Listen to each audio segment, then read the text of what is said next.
late 90s, multiplayer wasn't some ethereal connection to a server in Virginia. It was 4 people sharing couch, TV, and pretending not to look at each other's business. And nowhere was that domestic friction more volatile than with GoldenEye for the Nintendo 64 with License to Kill mode on. At that point, the game stopped being a shooter. It became a psychological stress test. Nobody moved with confidence. Everybody crept around corners like their life insurance was just canceled. 1 bullet, that was the entire contract. There were no heroic comebacks, no taking damage, no sloppy recovery. You saw an enemy first, or you ceased to exist. And that changed the atmospheric pressure in the room. Every match was a litany of specific, predictable accusations. You were screen looking.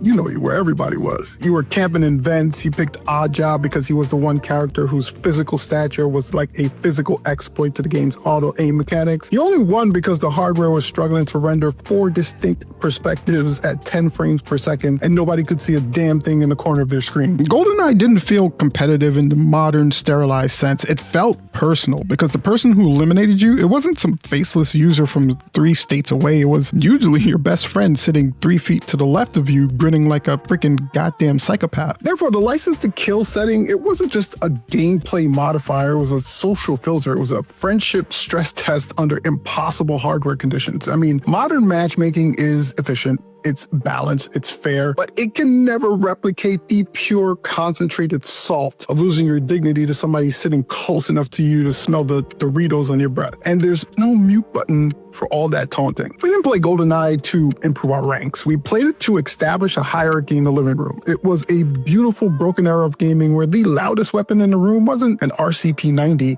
It was the person sitting next to you.